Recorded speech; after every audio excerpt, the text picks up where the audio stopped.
the development of policies and programs for the management of caves, wetlands, and other ecosystems, including the monitoring and evaluation. She is also functioning as related to the Ramsar Convention on Wetlands and the ASEAN Task Force on Peatlands. So, without further ado, please welcome Ms. Joy Navarro. Over to you, Ms. Joy. Okay, maraming salamat, Ms. Marge. Sorry, so isang makakalikasang hapon po sa ating lahat. Is my screen shared, giving us this opportunity to share with all of you our knowledge on peatlands and peatland conservation. And as some of you might know, we are celebrating this year the 50th anniversary of the Ramsar Convention on Wetlands, or what we call the Ramsar Convention, and had just celebrated this second day of February, the World Wetlands Day. So as peatlands is a special type of wetlands, this lecture is a part of this whole year campaign for these events. So my presentation on what peatlands are, their importance and threats, and some of the government initiatives in relation to the protection and management of these peatlands. So to start, what are peatlands? Peatlands are called luyong-luyong or luyon-luyon in Bisaya, and it is also similar to what we call burak in Tagalog, or sometimes even kumunoy, although not all peatlands would make you sink into them. That's why it's not a very good translation. So we stick with luyong-luyon. So peatland is a we refer to those special wetland ecosystems where partially decomposed organic matter has accumulated over thousands of years under waterlogged condition to form the carbon-rich soil called peat. So itong peat na to, yung peat soil, ito rin yung nagiging coal after millions of years. So peat belongs to a group of soils called histosols. Histosols are organic soils which develop in waterlogged organic matter or more, mostly partially decomposed plant matter such as trees, sedges, grasses, and even mosses. And they are normally black in color and spongy. So kaya nga luyong-luyon, parang ganon. And they contain about 90% water. Because of its high organic matter content, peatlands are acidic and they are not very much suitable for agricultural use. So some references would tell us that peat soil would be about 65% or more organic matter, but we are using the 35% definition as this is the accepted definition for countries in the northern ASEAN region like the Philippines, which do not have large peat areas like that in Indonesia and Malaysia. So peatland or the water in peatlands is acidic. And due to the substances or organic matter washed out from the peat, black, so that they are sometimes called black water. This black water can be used as an indicator of the presence of peat areas. When viewed from above, using satellite images or even aerial photography, the water appears black. When viewed from the side, it appears brown like plain tea. However, not all peatlands have this black water, so it is really the organic matter content of the soil which is very much important in determining peat soil. Are formed through the incomplete decomposition of the remains of plants growing in waterlogged conditions. So this may happen in standing water like in lakes or in the margins of slow-flowing rivers or under consistently high rainfall. As a result, partially decomposed plant remains accumulate and become compacted, forming peat that changes the substrate chemical and physical properties, leading to a succession of plant communities. So the three conditions for peat to accumulate are that first, the area must be waterlogged for most part of the year. Second, there is high production of organic matter, meaning the surrounding area is or had been vegetated. So vegetation is very much important. And water flow is stagnant or so low that organic matter can accumulate. And of course, it should take thousands of years that these three conditions are met. One good example of the peatland development in a floodplain is found in Agusan River Basin in Mindanao. So this forms the Kaimpugan peatland in the Agusan Marsh. The peat may have started accumulating in a depression between two rivers in the floodplain and now has developed into a peat dome. Pag sinabing peat dome, ito yung makapal yung peat. Kaya ito yung usually nasa gitna. So peatlands are everywhere, although they are like in deserts. Their greatest development occurs when there is relatively high, even distribution of rainfall throughout the year and suitable topographical conditions for waterlogging. So worldwide, there are about 400 million hectares of peatlands, which is 3% of the total global land area and about 40% of all wetlands. So tropical peatlands mostly occur in Southeast Asia, including lands, or about 33 million hectares. Most of the lowland peatlands in Southeast Asia occur close to the coast, like those in Indonesia, Malaysia, and the Papua New Guinea. In the Philippines, we have only quite recently documented some of our peatlands. In 2010, the first two documented peatlands in the country are those in Leyte Sabah and Agusan Marsh peatlands, such as the Kaimpugan and the map of the confirmed and suspected peatlands distributed all over the country, which is only about 20,000 hectares. And this is just an approximate number since we do not yet have a comprehensive inventory and mapping of all these peatlands. So this includes the peatlands in Leyte Sabah, Nalukaban peatlands, Kaimpugan peatlands in Agusan Marsh, which is the only remaining intact peat swamp forest in the Philippines. So this slide would show the classic sequence of forest types from the margins to the center of a peat dome, wherein tall forests are in the margins, which progressively decreases in size as the top of the dome is reached. Although some species are the same, or the main species are the same, the trees at the dome would reach only about 3 meters in height. That's why they are called. Trees reaches to about 20 meters. That's why they are called tall forest. So from the previous slides that I have shown about Kaimpugan peat swamp forest, you would see this characteristic feature of an intact peat swamp forest, where there is decreasing species richness and decreasing size of trees as peat becomes thicker towards the top of the peat dome. Now, why are these peatlands so important? So my time limit for this presentation benefits that people can get from the peatlands, but suffice it to say that peatlands, when they are intact, support local communities through the high biodiversity values and the ecosystem services or benefits that they would provide, and their functions in terms of water regulation, carbon storage, and sequestration, among others. The direct uses are in the form of fisheries, timber and non-timber forest products, and some forms of agriculture and aquaculture, among others. The regulation function, peatlands consist of approximately 90% water in the soil. So this means that water is stored in peatlands.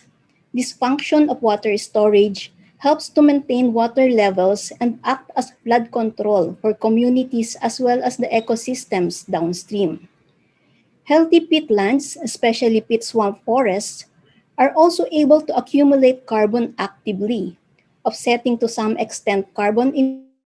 Peatlands in their natural state are mostly a carbon store with the accumulated carbon they have underground and above ground as well, and as carbon sink as they accumulate carbon from forest production. Peatlands have played a very important role in the global carbon cycle for thousands of years as they lack a considerable amount of atmospheric carbon dioxide. In global terms, the 3% peatlands covering the Earth carbon. This is equivalent to 75% of all carbon in the atmosphere and 90% of the carbon stored in all the plant biomass in the world. Now, we should remember these ecosystems are very fragile and had taken thousands of years before they were formed. Once degraded, it is very difficult or sometimes even impossible to restore them to their original dramatically.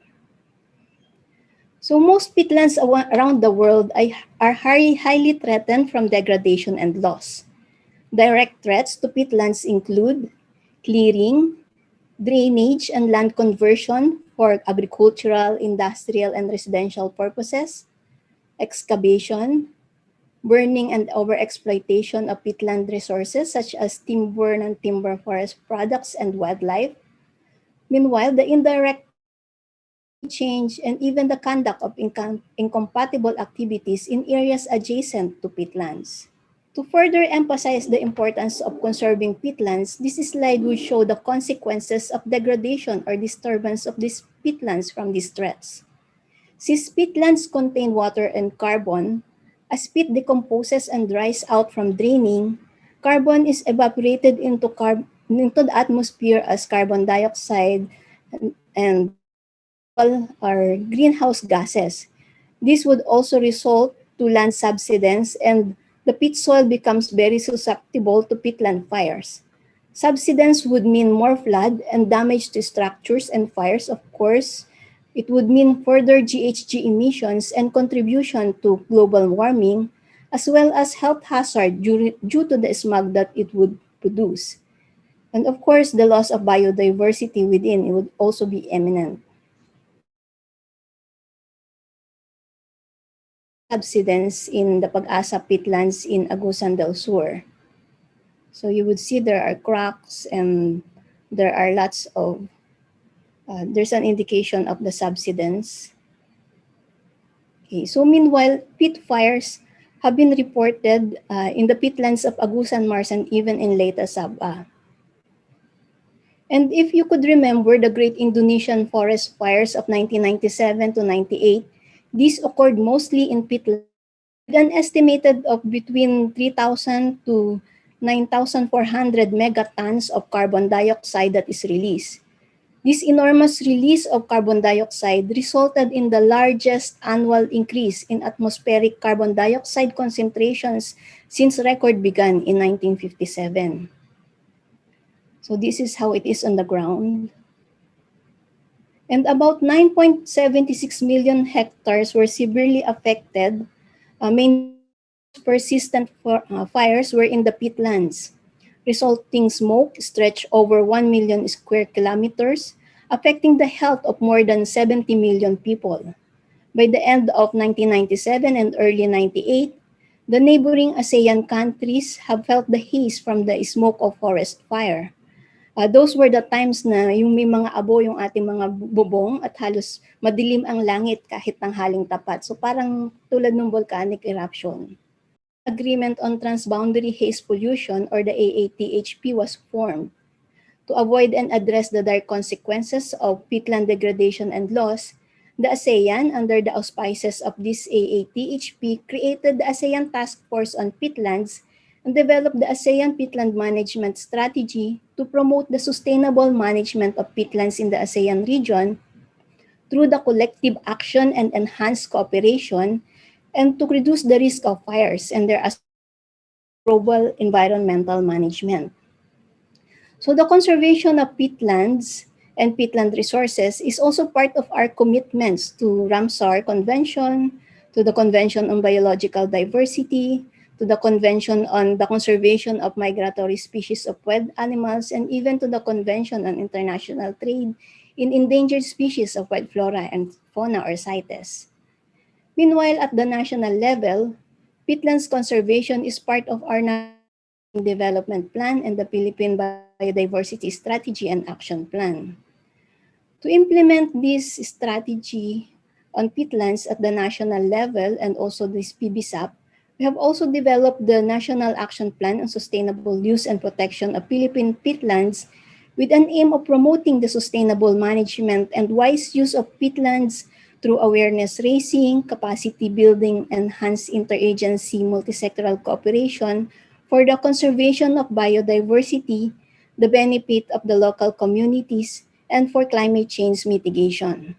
So activities in the implementation of this Peatland Action Plan are reported annually to the ASEAN Task Force on Peatlands.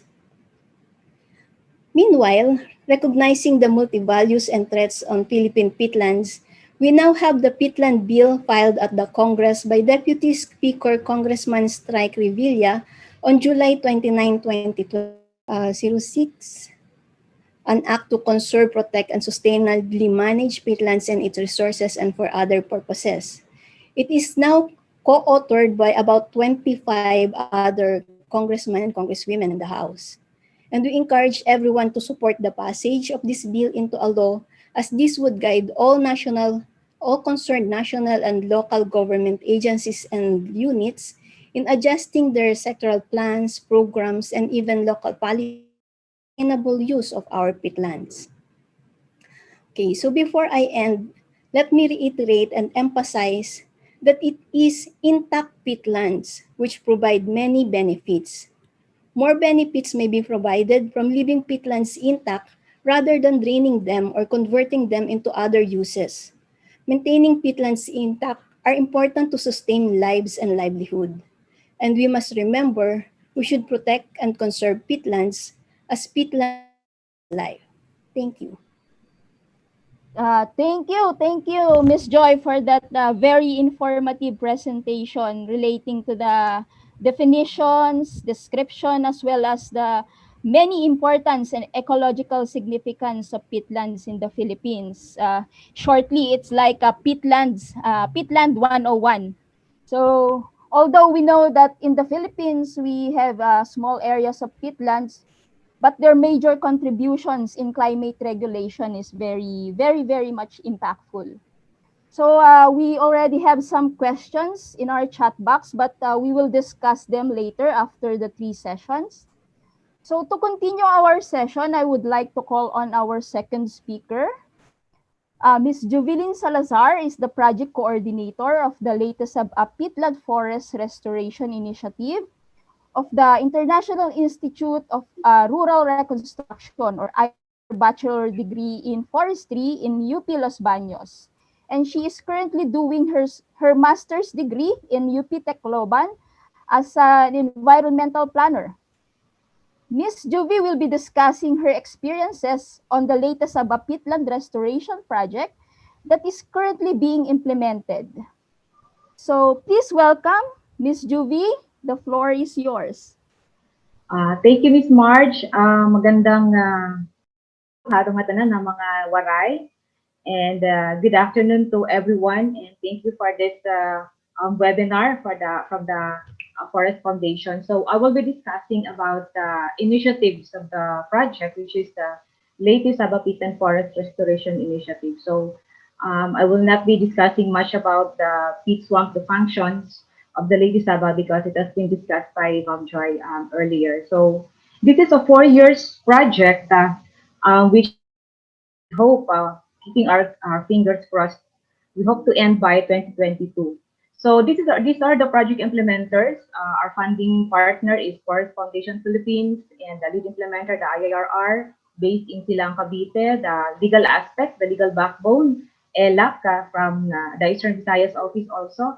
And for the research, scientific research, we have the Visayas State University, Alang-Alang, and the Baybay campus. And also for the social mobilization, the women, enablers, advocates, and volunteers for empowering responsive solutions, which Ma'am Pao will also discuss after my presentation. So these are all the implementers of this project. Next slide, please. So the objective of my presentation is that to learn about the latest Peatland Restoration Initiative. What have we done right now? What are we doing for this peatland restorations and protection?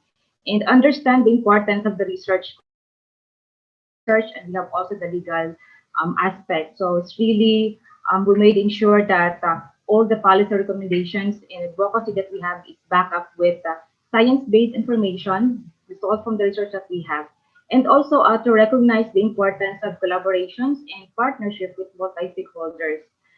Even if we have the plan, even if we have the evidences, the information, the data, important aspect is the stakeholders who are the primary actors, the restoration.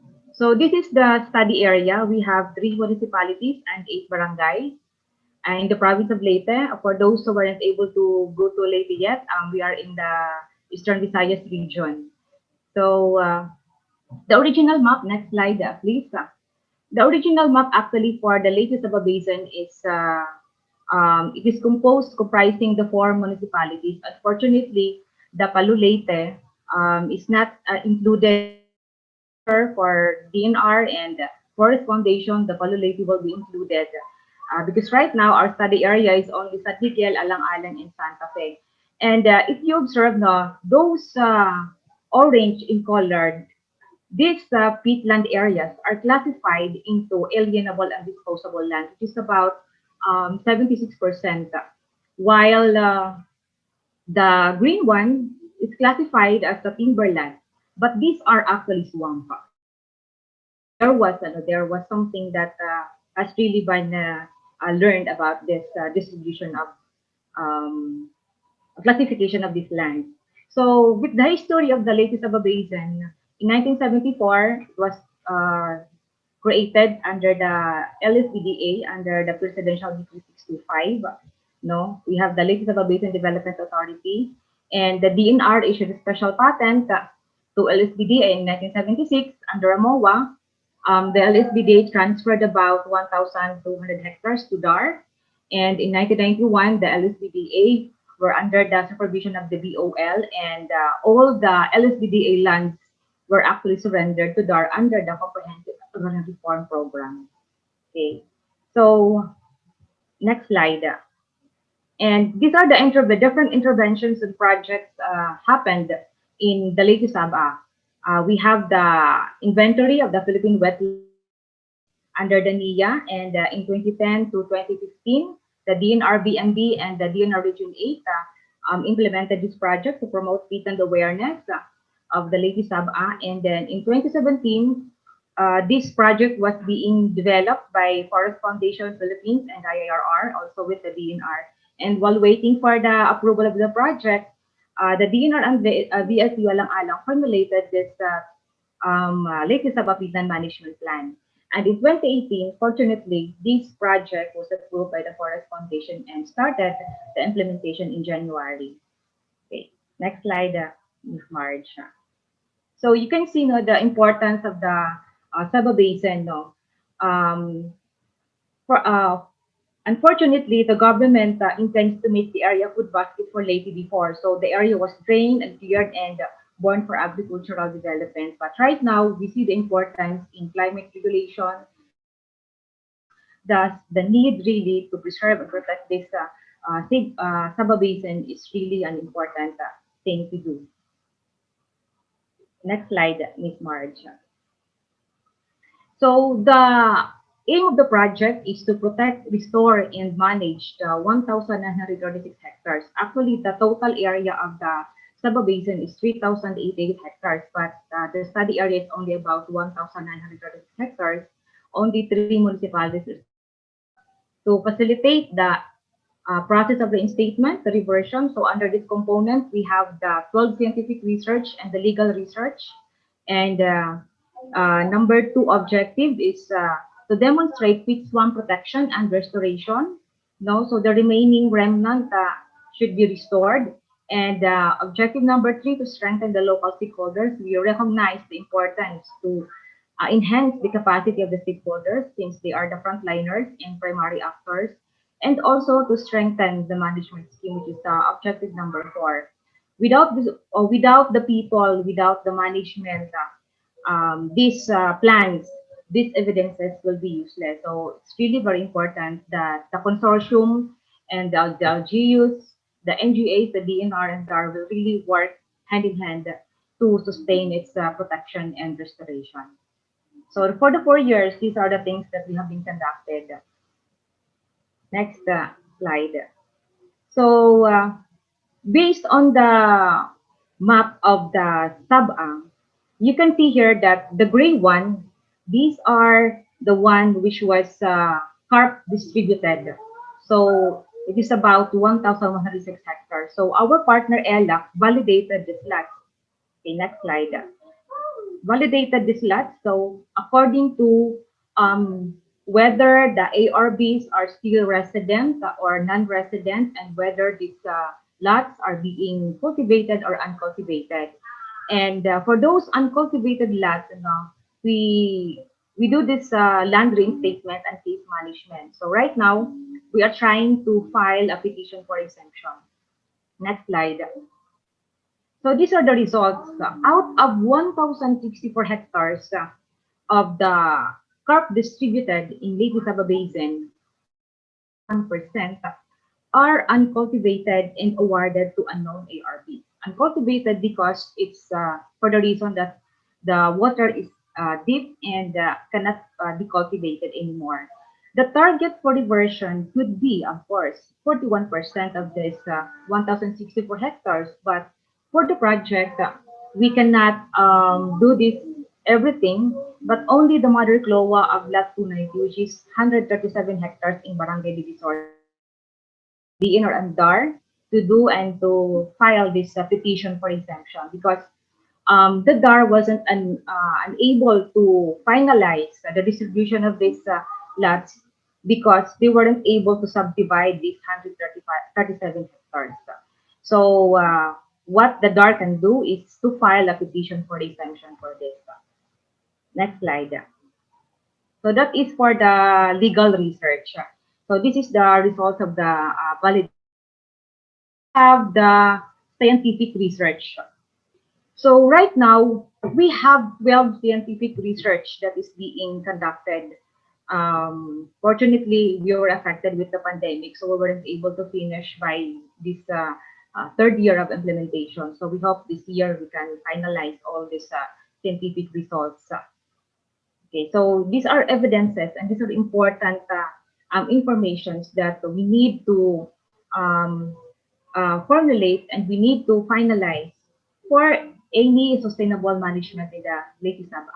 So we have the peat water assessment, no, whether the water is still acidic and if there are still the presence of the peat soil and if there are still carbon stock, whether the Lake Isaba can still absorb carbon and the physical characterization, the hydrological component, and we also have the biodiversity. We identify the different kinds of flora, what are the peat swamp native species in the area, and the fish, sorry, that is macro invertebrate, not micro, and selected fauna species.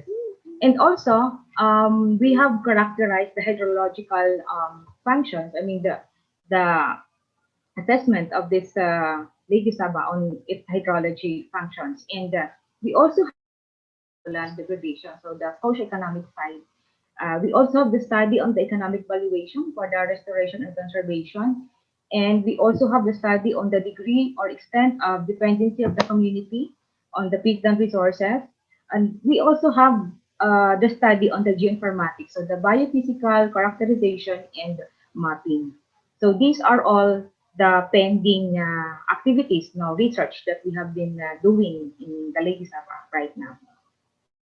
For the next slide, Miss Marge. So these are the things, no? The peat water is very important as discussed by Ma'am Joy earlier, no? You can see that in Lake Isaba, still the area is, I mean, the peat water is still acidic. You can see if you can identify actually through the peat water sampling if the peat water is, if the Lake Isaba is still, is already degraded because the also, the presence of the pizza. Right now, we are conducting the boundary delineation. We want to identify if this is still the current map of the Lake Isaba. So we have been doing pit soil sampling in the area and also its physical characterization and identifying all the drainage. Unfortunately, there are a lot of drainage in the Lake Isaba Basin because of the attempt to in 80s. And we also have this carbon assessment. No, we are conducting assessment whether the Lake Isaba is still possible for absorbing carbon, and we have the depth sampling. So we need to identify the pit depth. No, so actually in Central Kalimantan there was a study that it takes years, it takes thousands of years. So next slide. So we also have this assessment of the fish. So we identified 6 kind of fish species, and we found out that pantak is an endemic and native to the swamp. But unfortunately, the rest are actually invasive. Next slide.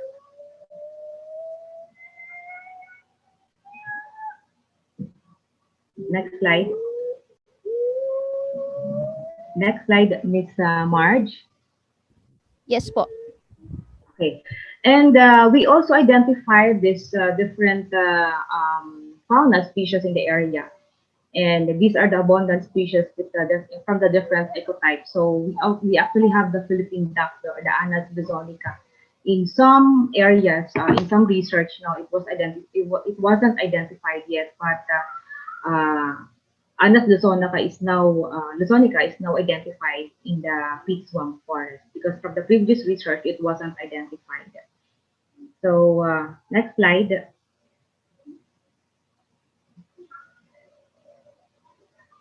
Next slide, Ms. Marge. So what is really in the important you see that for example, the deepest pit depth that we have right now is 14 meters. So this is an important aspect with regards to the hydrological functions or the water regulation functions of the peatland. So just imagine, therefore, if this 14 meters, meaning there is a high absorbing capacity of the peat swamp to really absorb if this 14 meters will be drained, then this is actually might trigger peat fire in the area, which is very difficult to suppress. Our BFP personnel is not really well trained here in the Philippines in firefighting about peat fires. And another one, the bird species is very important. We also identified the Philippine hanging parrot, which is now critically endangered. So it means that the swamp is really a habitat of the different kind of species which we need to protect and restore. And the Anas luzonica is vulnerable, and then the pantak is nearly threatened. We also have tarsier in the area, which is now actually based on the status is actually the population is already decreasing. We also have the fruit bat in the area and in the area. Next slide, Ms. Marge. So for the geoinformatics study, this is a very important component in the research because especially for the flooding concerns situations, just last 2 weeks ago, we have experienced the worst flooding in Alang-Alang, Santa Fe, and Palo, which is about almost 3 to 4 days. All the water coming from the mountains flows actually through these two adjacent rivers, the Sangputan River watershed and the Bangon River watershed. So the Lake Isab actually, you can see there the red one, that is the boundary of the two river watershed. So the water coming from the mountains flows in two directions. The other one for the Sangputan, it goes back to the San Miguel, which has also caused some flooding in the area, and in the Bangon River watershed, which also causes flooding in Alang-Alang, Santa Fe, and Palo. This Lake Isaba Basin, the role on water regulation is now being compromised because of the a lot of drainages that is being established in this basin. So instead of the water is impounded in the basin, it goes out from the basin. So that causes such flooding in the neighboring communities, especially in the Palu Lake. So this year we will be continuing our hydrology study to understand more its hydrological functions and the flow of the water, especially the ground surface water. And also the peat soil, we also identified that there there are three possible pit dome locations, or um, and also its vegetation status. So the parcel one, this one in Tagilangit and Tabanguhay, is still intact and might have the biggest deposit of peat. And whereas the parcel 2A and parcel 2B is already degraded and now part of our restoration and the vegetation activities. So these are the physical barrier, no, which uh, describe that there is really a tree dome. And Dr. Pastor Garcia also used the LiDAR in order to verify if there is a peat accumulation in the area. So as you can see, this profile graph, no, it has been shown here that really the accumulation of the peat soil is high. Next slide, Ms. Marge. So for the peat soil is really an important component that the peat swamp, the Lake Isabel Basin peat swamp still has the biggest function in terms of carbon sequestration. But there are a lot of challenges right now, especially in our project implementation and even at the community level. In our 3 years of project implementation, these are the documented forest fire. So was also described by Ma'am Joy earlier, that happens in the Lake Isaba for the past 3 years. And also the illegal quarrying. Once this once this soil will erode in the peatland, it will actually affect okay. So next slide. So therefore, given this information, the need to strengthen the management, strengthen the collaboration of the LGUs is really very important, and even at the community level. So you can also see here that the attempt to to attempt to cultivate the areas in Lady Sabah is here. Now, so you can see the brown here. These are the cultivated areas inside the peat swamp forest. But on the core side, they can no longer encroach there because the water is very deep. Okay. So as mentioned earlier, now the importance of putting into action all those informations that we have in the research is very crucial for the LGUs. So the project right now is very actively participating in any conferences and any regional meetings, to present this project and also the results of the research.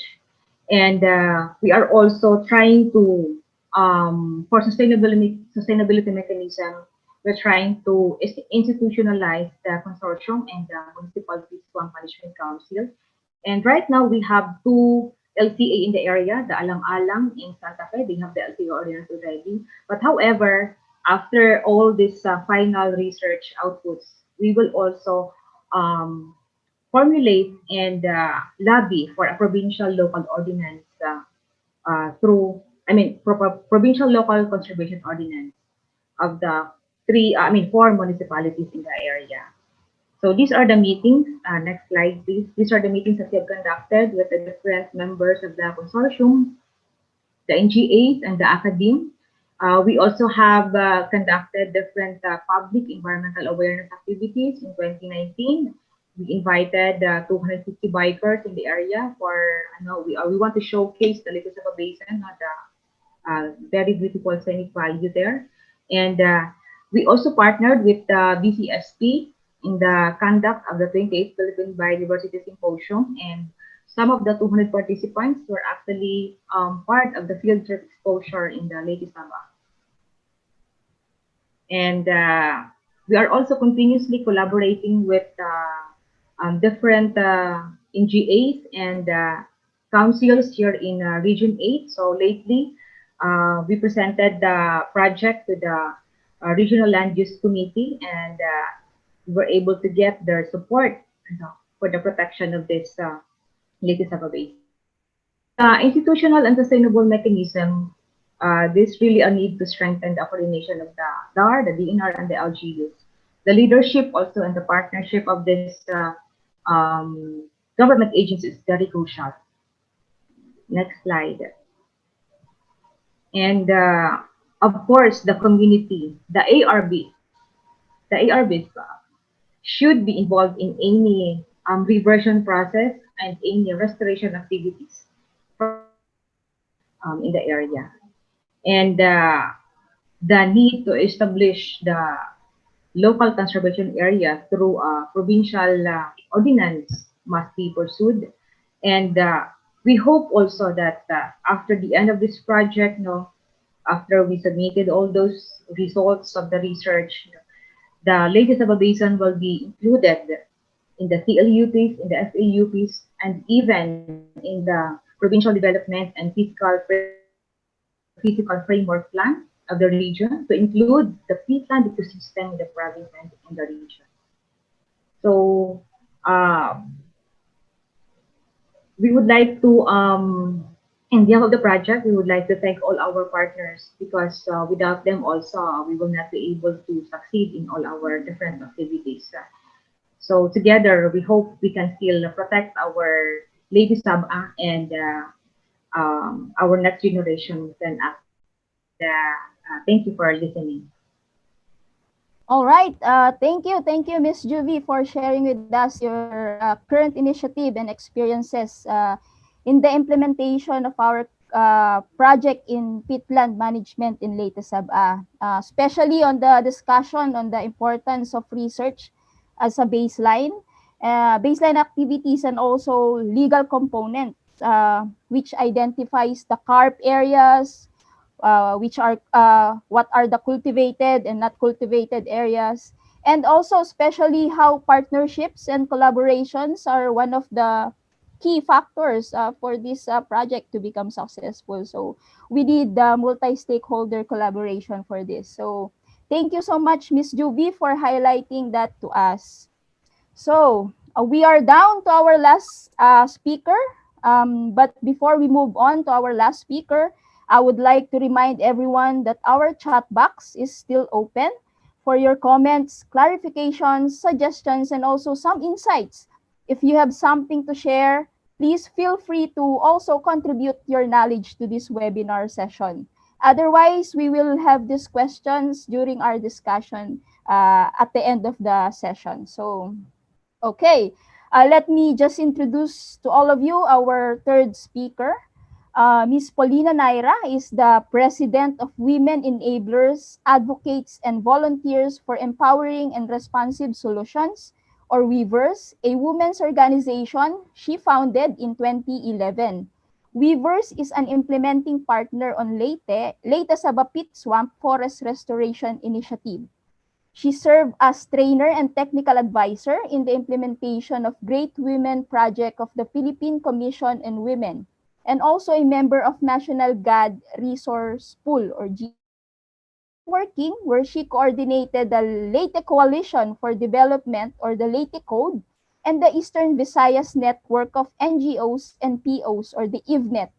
And also, she served as a member of the board of the Caucus of Development NGO Network, or CODENCO. So Ms. Pauline's topic will be highlighting her engagement with the communities and their role in the Leyte Saba Forest Restoration Project. So Ma'am Pauline, are you ready? The next 15 minutes will be yours. Yeah. Over to you, ma'am. Thank you. Good afternoon, everyone. Magandang hapon. Will I be the one sharing the screen?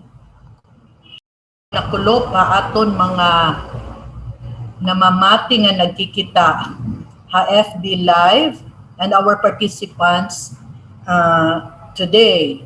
So we are a women's organization. The whole name of Weavers, the full name of Weavers is Women Enablers, Advocates, and Volunteers for Empowering and Responsive Solutions. So we are a community of women who weave our dreams, talents, and skills to help develop and deliver solutions over physical, social, economic information and resources. So our vision is, as women of Eastern Visayas, we are happy, confident, and financially independent, have better access to quality social services, and entrepreneurial opportunities. We adhere to gender fair practices in our homes, workplaces, and communities. We promote and support initiatives geared towards safe, healthy, and green environment. So that brought us to the latest Up Its Swamp Forest Restoration Initiative. But let me start my presentation, my sharing with this Siday or poem, which was composed by Rico Dangkalan, a PO leader in our latest Pitswamp community, which is Barangay Divisoria. So Rico says, noon, hindi namin alam kung ano ang peatland. Akala namin simpleng lupa ito at anyong tubig lamang. Kaya anuman ang aming gawin, wala kayong pakialam. Nagsilbing palaisdaan, sinunog, minsan ginawang palikuran.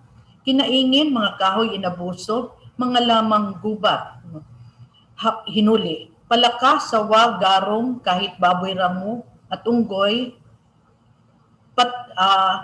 pati na butiki, mga isda tinubli, tilapia at imelda fish kinoriente. Kabak, lanipaw, pinutol, ginawang raha at ipinagbili. To continue, lahat na ito ay aming pinagdusahan, huli na ng aming nalaman at naintindihan ang malaking tulong at kahalagahan ng peatland. Hindi lamang sa aming mga sarili at pamilya, kundi sa kalikasan. Sinipsip niya ang sobrang tubig upang baha ay maiwasan. Inipon at inimbak sa kanyang sinapupunan. Sobrang carbon sa kalawakan na nagpapainit sa ating kapaligiran. Mga bagay na ito ay simple naming natutunan, hindi sa aming mga magulang at kanununuan, kundi sa taong eksperto at dalubhasa lamang na tumulong sa amin upang ibalik ang nasira dahil sa aming kamangmangan. So that is the sentiment of one of our members of the community. So what brought that sentiment? What inspired Mr. Rico Dangkalan to write this? So this is what happened. So with the latest Abapits, which main goal is to protect, restore, and manage the latest peat swamp forest. So our objective is to demonstrate peat swamp protection and restoration, to strengthen local stakeholders and facilitate initiate process of reinstatement, diversion, and restoration to forest land status. The role of weavers is concentrated on the two objectives of demonstrating peat swamp forest protection restoration. What did we do? Management, nursery establishment, site preparation and planting, we are maintenance and protection. So to strengthen local stakeholders, so we are doing public and community awareness, capacity building of community-based organizations, revitalization of livelihoods, involving the participation of women and youth, and advocating and practicing community savings. So this is what we did. It should always start. So we talk with CSO leaders, we work with community-based organizations, we conduct peatland awareness sessions among and with barangay councils. We reach to teachers, science coordinators. This one is in partnership with the Department of Environment and Natural Resources and also with the Wetlands International during the seminar on wetlands and biodiversity. We also talk with young people in the community, with community women. So we reach to different stakeholders. So we reach out to police and firefighters from in Alang-Alang and Santa Fe, both young and old community members, to cycling enthusiasts, to young people, no? So lahat we are reaching out to everyone so that people will be educated on the existence and the importance of peatland. We work with community groups. So when we started, we conducted a community CSO capacity assessment for 17 organizations. These are farmers, women's organizations, senior citizens organizations, including the PTCA. No? And then we were able to reactivate 3 community-based organizations, the mergers of CBOs, duplicating membership, the registration, assisted in the registration and renewal of of the community-based organization. So we did leadership enhancement workshop and organizational development workshops for the organizations. So community-based organizations are our partners in peatland restoration, protection, and management. So we started with 17, and now after validating the membership, the duplication of membership, there are actually 9. Majority of them are composed of women.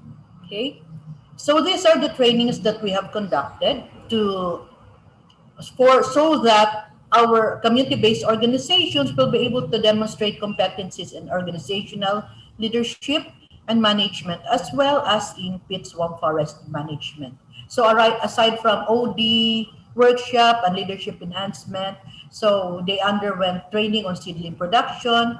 They had nursery care and management, training on tree pests and diseases. So aside from that, because we're not able to conduct actual trainings when the pandemic started, so we did coaching. We established different types of FB chat groups, messenger chat groups for different components. So there are also coaching that is being done in online consultations.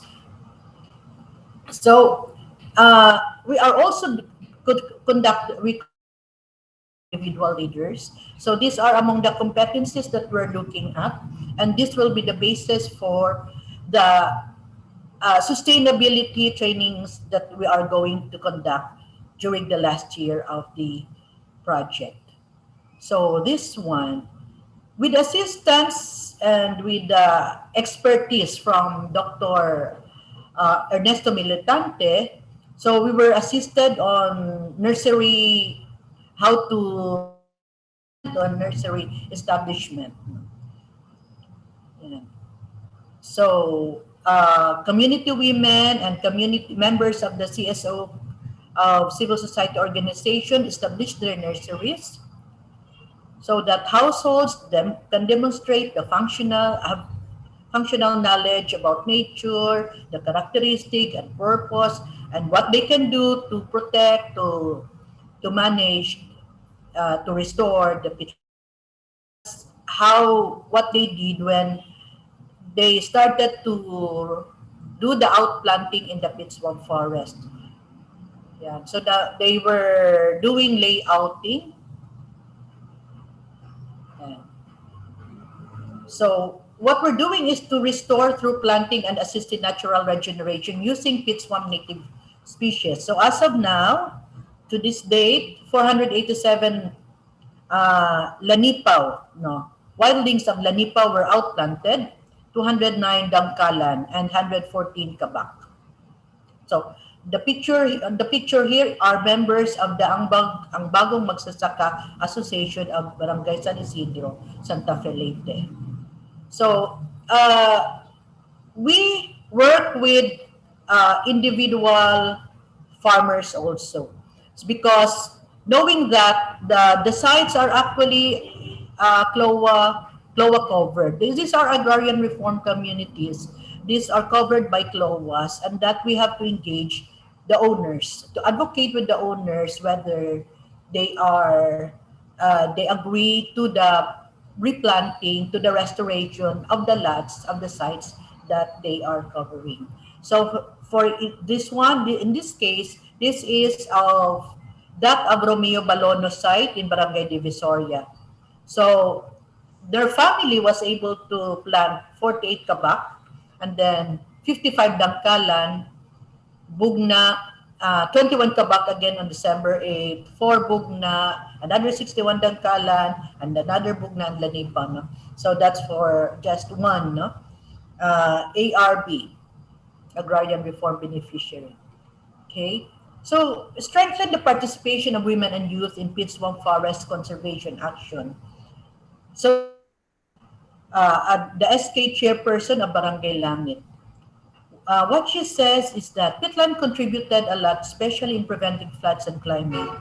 This training enables every youth to know more and be aware of what is Luyun-Luyun, what Luyun-Luyun brings to us. Some may not understand the real purpose, but with this activity, we were made aware of the good things it brings. So this is during the so General Bakali is now participating in all the trainings of that we are conducting. So in terms of peatland livelihood revitalization, so we do continuous community consultations by conducting community mapping. This is one of the consultation mechanisms that we do. Community mapping in the 4 barangays to identify cultivating the specific sites, what is being cultivated, what are the areas that are not being cultivated. So these are the information that we have gathered from this community mapping. Okay. So one of the livelihood interventions that we're doing, because there are rice farmers in the areas. So this one is the distribution of the seed stock for rice varietal trial. So the varieties are NSIC RC 160, 216, 218, 400, and 402. So we are partnering with farmers who are willing to plan, record, and share what they have experienced when they tested these rice varieties. Okay. Conducted livelihood enhancement training, especially on diversified farming systems. So diversifying their farms with uh, chicken, and then also organic agriculture and vegetable production. Right, also with fruit tree farming. Yan. Merong mga reduko, merong mga duck, yan. So these are the community consultations that we conduct to identify the site for the diversified farms. So in Alang-Alang and Santa Fe. So for the 4 barangays of Tabanguhay, so these are the proposed sites for the different diversified farming systems. So rice with fish, rice with duck, rice with and then there's also the vegetable farming. And so this is the progress of the rice varietal trial. It's nearing completion in Tabanguhan.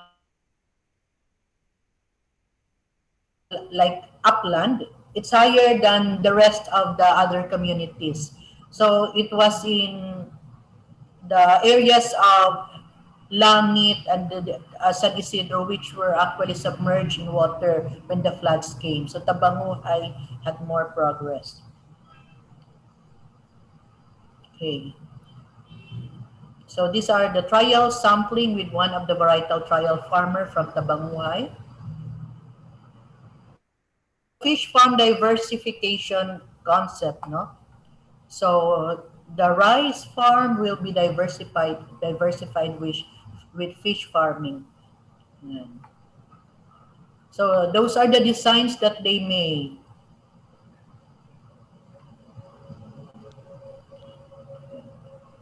So there's also free-range chicken and vermiculture components.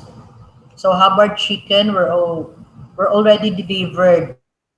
Partner organization in San Isidro is San Isidro Organic Farmers Association. Yeah. So we also have capacity building in off-farm activities. So this one is, while tikog is abundant in the peatland, the community members there are not really accustomed to weaving, because what they did is to harvest this. The women here are actually tikog harvesters. What they do with tikog is to harvest them and market them to Basay, Samar. That is why the mat weaving industry in Basay is so prosperous. But but the raw material is coming from the peatlands in Leyte Sabah. So they're learning how to weave their tikog, which is actually coming from tikog. There are also communities there in San Isidro Leyte, which are occupied by a resettlement area of persons with disabilities. So we did off-farm training activities with them. So this one is on baking. Look at their uh, bake shop. It's called Bake Ability Community Bake Shop, and also on sewing.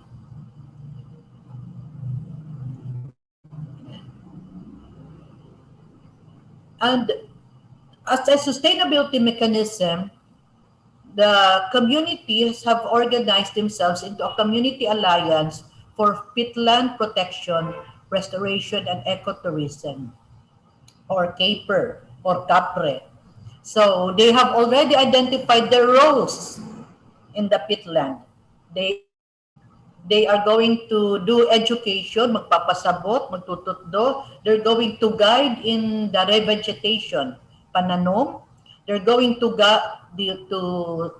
serve as guide in the revitalization of livelihoods. And they will also be networking and partnering, with different groups. So the composition, so these are the working groups. There's a Bantay Gubat or Bantay Pitland. There's vegetation, the vegetation working group, the livelihood revitalization working group, and the networking and partnership working group. So the composition is a combination of the barangay, members of the barangay council, and the CSOs. So they are represented, all the barangays are represented in the different working groups.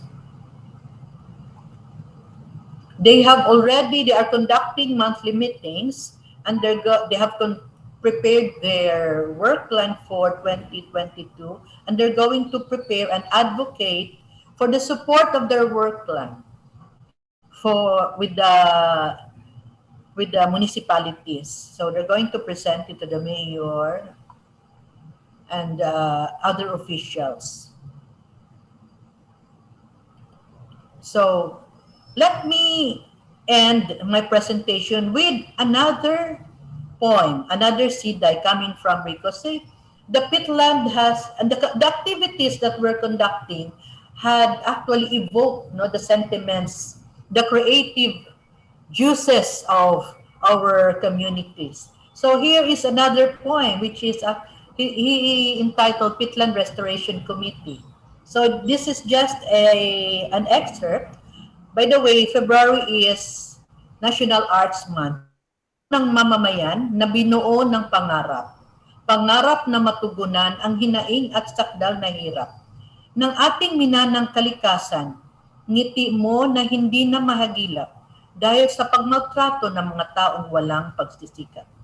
Restorasyon ng peatland, kanilang isulong at pamumunuan. Edukasyon sa peatland, ipatupad, pagbantay, pag-igihan. Mga kahoy na itinanim, patubuin at kanilang pang-restorasyon ay makaptan. So with that, thank you to the latest Peatland Forest Restoration Initiative for giving our communities the hope, the chance, to revitalize to the original form of the peatland. So thank you, Forest Foundation Philippines. Thank you, International Institute of Rural Reconstruction. Masyadong makakata po pala yung ating mga communities dyan sa Sabah. So thank you again, Ms. Paulina, for that very clear presentation on the role of communities in peatland management in the latest restoration initiative. You presented how you helped them to become capacitated as well as strengthened, and also as well as presenting some of the livelihood initiatives you are currently doing, and also the seedling production activities for the rehabilitation of peatlands. You mentioned a lot of seeds and wildings being produced by our communities in the area. So that's a very good initiative. So, all right, so that concludes our three presentations for today's webinar session. We will now move on to the Q&A session. We have here some questions for our presenters. There are already some of the still open questions in the Q&A box. So I will start first from question from Courtney Ngo. I hope I pronounce your name correctly. What livelihoods and resources can peatlands offer, and how can this be regulated to prevent destroying the peatland? Possible, Ma'am Pauline, maybe you can further give insights on this question from from Of livelihood, no, a livelihood assessment was conducted in the peatlands, and among those that were deemed and feasible, that is peatland friendly, is uh, root crops based livelihood, because Palawan, Gawai or Gabi thrives in the area, and these are actually like crisis food. No? And also, when the waters were actually abundant, fishing was practiced, no? And even until now, because there are fishes there. So as long as the fishing methodology, the technology that will be used is not dangerous, no, it will not actually kill, no, destroy the other inhabitants in the peatland. There are also, there's rice diversification. Rice is there, but there will have to be other products that will be produced. So we already have started with preparation for the rice fish and the rice duck. And because there are areas also that can be used as vegetable farms.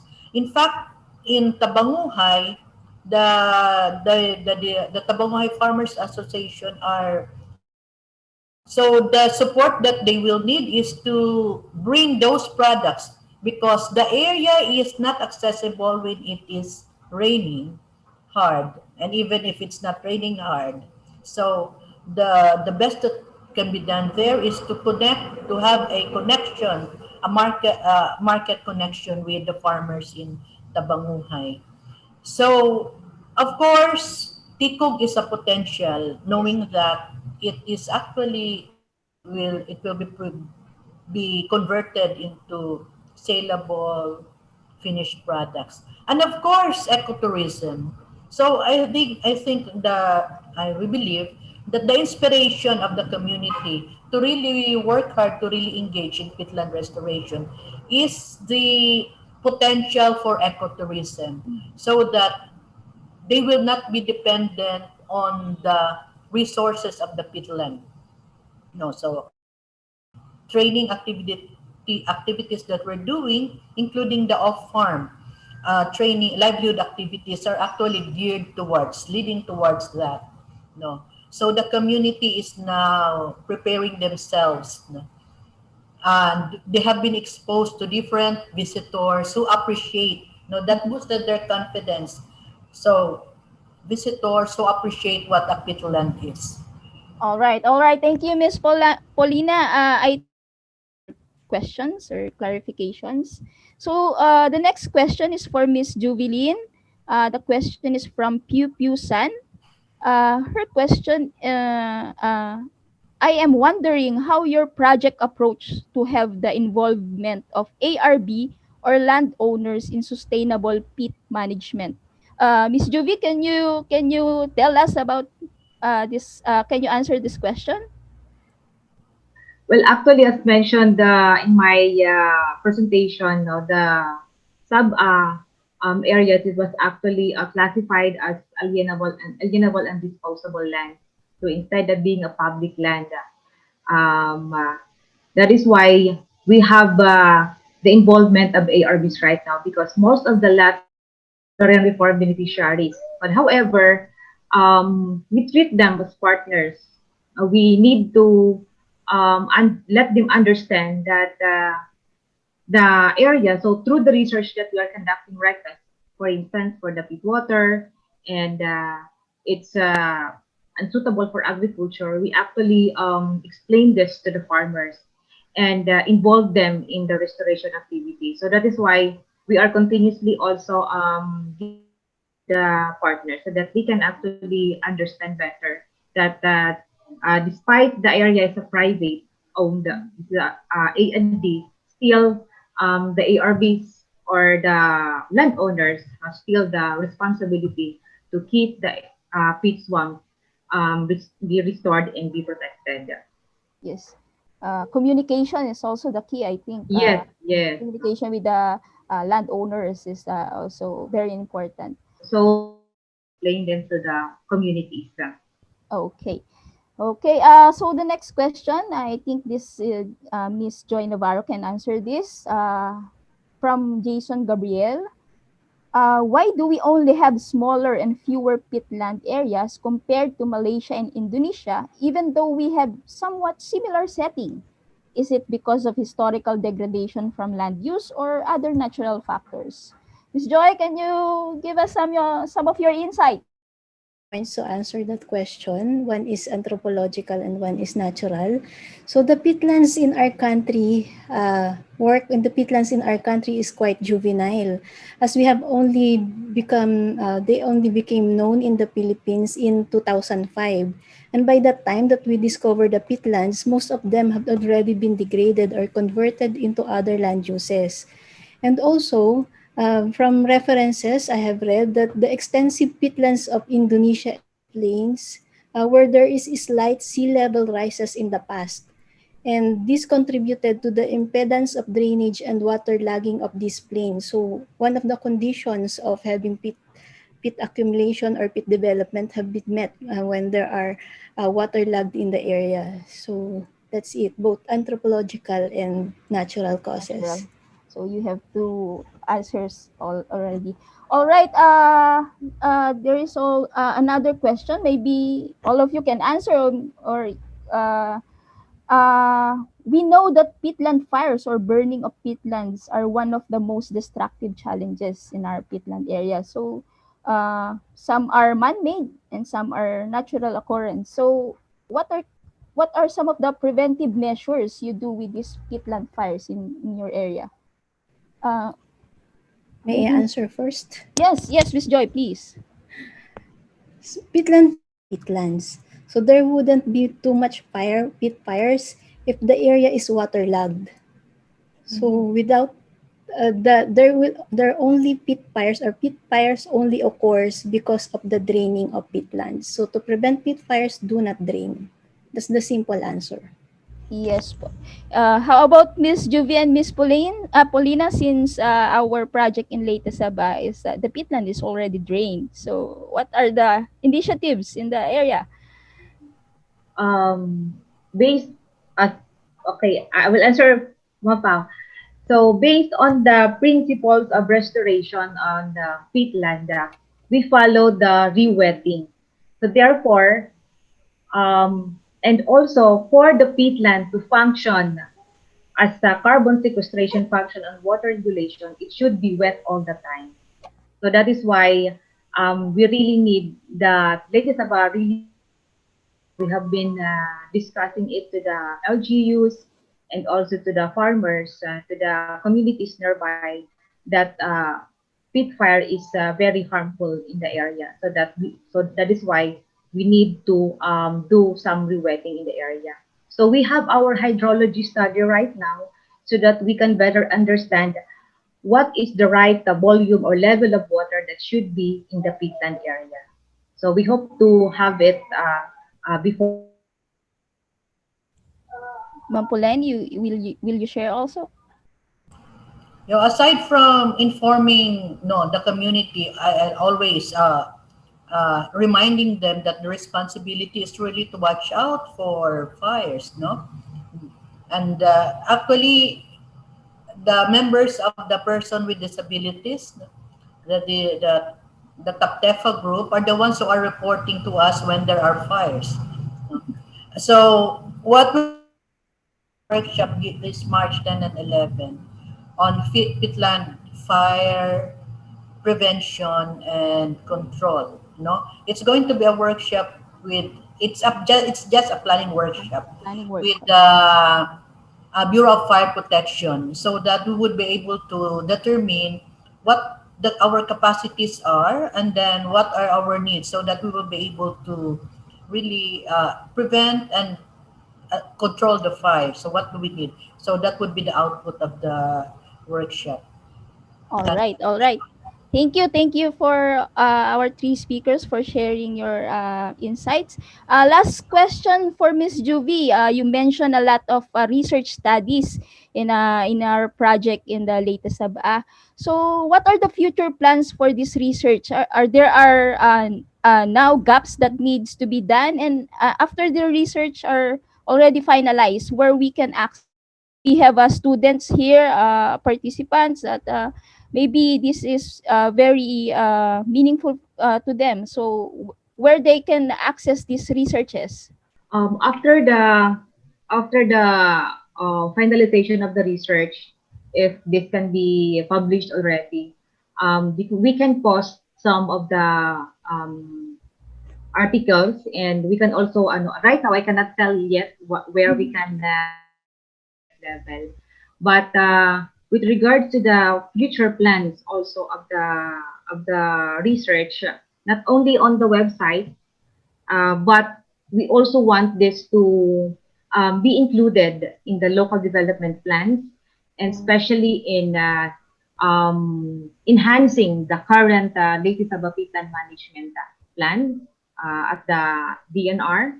So we hope that all these results will be programs that can be maximized and will be used in the future plans of the LGUs. All right.